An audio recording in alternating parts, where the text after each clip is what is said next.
your article, America's alarmingly high terror threat just keeps climbing the more we fling open our doors. And you highlight a very critical issue. What do you recommend for the incoming Trump administration to somehow reduce this terror threat? We've heard what Tom Homan proposes to do, but are there things local police could do, of course, if they're not pretending to be a sanctuary city?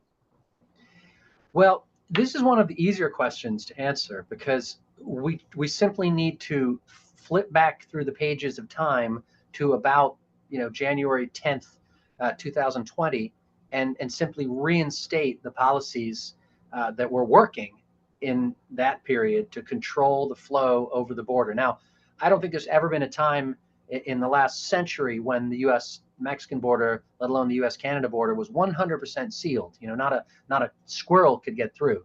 That's not ever the ambition. The ambition is to have control over the border so that we mostly know who's coming and we can mostly intercept dangerous individuals and drugs and so on.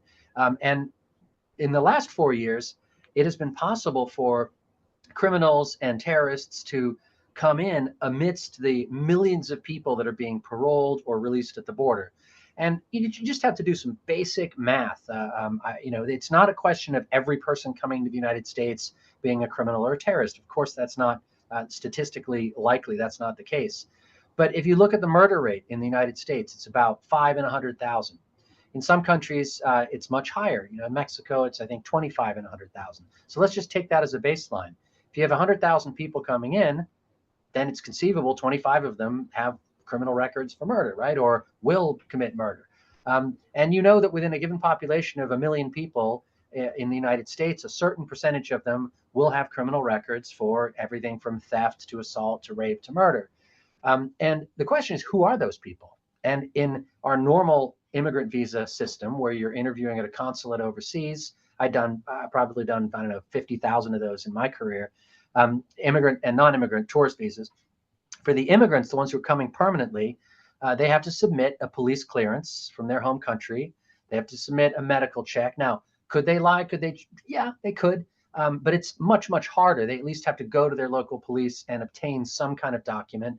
And you have local staff there who speak the language. More than once, I've had my local staff come up to me and say, hey, that person you just interviewed, I remember seeing him in the newspaper last week. He's wanted in a corruption trial or whatever. And we would find out that people were no good.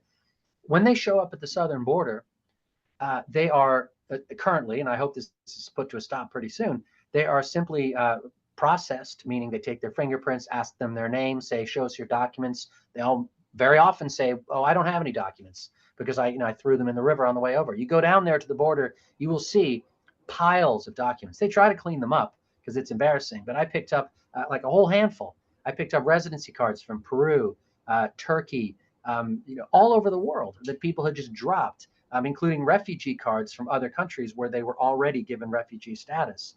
Now, if you're a criminal or a terrorist, you might not want to go that route. You might not want to just show up and surrender to Border Patrol and wait till you get released, because there's always a slim chance that you would be in some U.S. database. Incredibly unlikely, but let's say you're an Afghan terrorist or you're a known whatever extremist from the Middle East. You might be in our system, Iraqi or whatever. So then you'd sneak in as a gotaway, and the estimates are at least 2 million people have been able to enter the United States without any observation or any encounter with an agent. So they haven't been, their name hasn't been recorded, they haven't been interviewed, they haven't been asked any questions.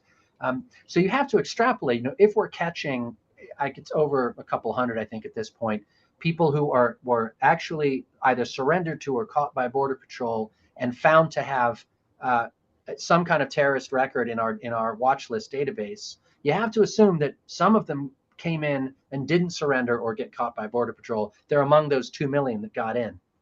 And, best case, these are guys who were, they're retired terrorists, and they've come here and they're just going to go and become, happy farmers and leave everybody alone. But there's always a possibility. To give you one example, there's the Afghan who came here. I don't know whether he was paroled or released at the border, but he was an illegal immigrant who was allowed in by this administration, knowingly, consciously, who planned a terrorist attack on the last election on November 5th. And fortunately, he was discovered beforehand and he didn't get away with it. But individuals like that have never had it easier in terms of entering the United States. And the odds of one of them sooner or later being able to do something that's going to hurt American citizens, I would say, is pretty high. It is just an amazing and difficult situation, and I'm glad your article, puts a fine point on it.